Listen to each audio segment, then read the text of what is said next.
Yo, what's going on, everybody? This is DisBearity here. And so today I'm going to be bringing you guys back with the AMA interview from the Discord about the upcoming Chaos Dwarfs and also patch 3.0 changes. Now, this video is basically a re-upload slash remake from a video I made the other day because I found some errors in that last video and I don't want to have a video up there with errors. So thank you guys for coming on through and rewatching this video. Let's go ahead and head on to it.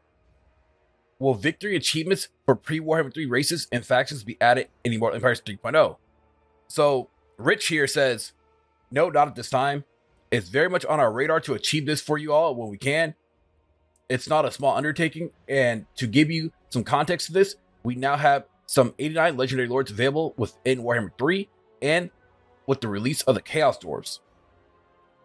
Each of these, if it were to only add a achievement of complete Immortal Empires with a given race, of which there are 24, will take countless hours of coding, testing, and playthroughs. So, when you multiply this out over 89 characters, the time soon stacks up. That's not to say we can't find the time and effort to do this for you. Believe me, we see the importance of achievements and why you want them. We just need to find the right time and effort to be able to put this into action for you that hasn't been possible up until now. On that very point, our effort has very much been focused, firstly, on improving the general state of Total Warhammer 3 for everyone, releasing Immortal Empires, our biggest campaign map / mode ever for Total War series, which we needed your help and support, with at launch. And then to bring you some exciting new content to play with in form of Champions of Chaos and Dwarfs. So I hope that you can see why it's fallen down the pecking order a little bit. So thank you for continuing to race this with me and the team. Be sure to know we are actively planning and thinking about when and how we can get this to you. And that's when we have some good news on this topic, we'll share it with you all.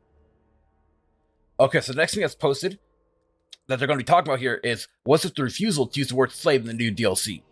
So Rich says, labor captured the intent behind what we wanted to do for the Chaos Dwarfs.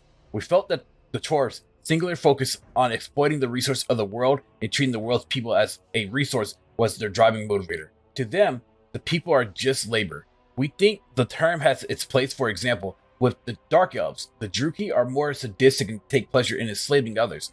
To Chaos Dwarfs, it's not pleasure, it's just resource gathering for the ever-growing industrial machine of Zara Nugron. This next one here was asked, will the Dark Elf slave mechanics see some update or change to be on par with the Chaos Dwarfs? Sean says, for 3.0, our focus is primarily on Chaos Dwarfs and creating a cohesive experience that for them. However, we are hearing loud and clear that the Dark Elves slave mechanic isn't good enough. We will certainly look into making improvements. And more questions were asked. Are we going to see more in-game scenarios for Immortal Empires? Rich says, yes, that's our plan to add more over the course of time, provide more options and shake things up for you in Immortal Empires. And then another question was asked, hello, a bit separate from the Dwarfs, but is there any update on the wonky squared chaos corruption visuals on the campaign map? Any progress or indication when and how this could be resolved for the corruption to follow the border again? Then Rich has answered, we are investigating what we can do to improve for this game. No other news on the matter to share at this time. Then it was asked, can we expect a new sea lane on the River Ruin if it's navigable in Immortal Empires? Maybe in the future. From the lore, we know that the Dwarfs excavated a long tunnel so they can reach the Sea of Chaos in the north from the Darklands. Sean had answered, we have added a sea lane from the River Ruin up to the Frozen Sea in Immortal Empires.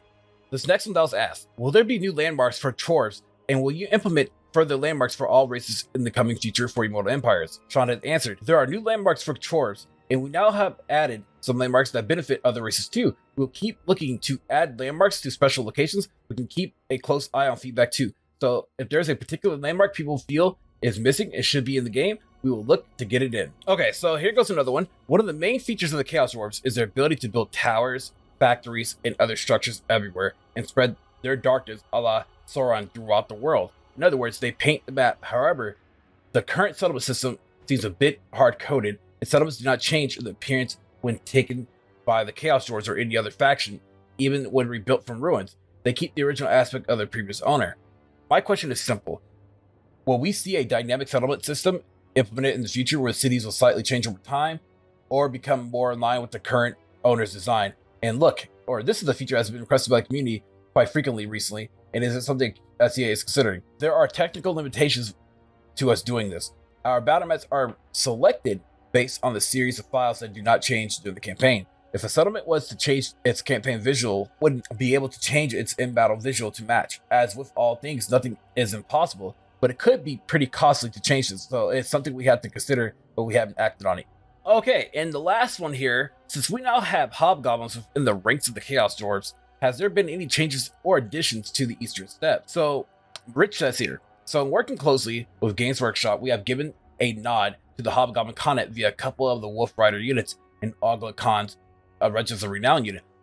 Hope you can have fun with them, but don't expect any more characters or units from this part of the world for now. We have lots of other cool and exciting things to develop and play around with, which we hope you will enjoy in the future.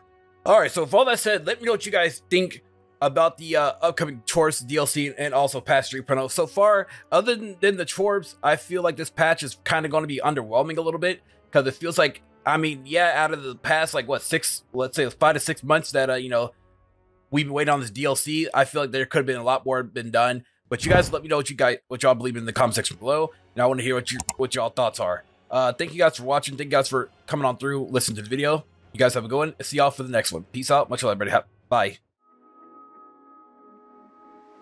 If you guys enjoyed this video, please leave a like and also hit the bell notification down below. Thanks for watching.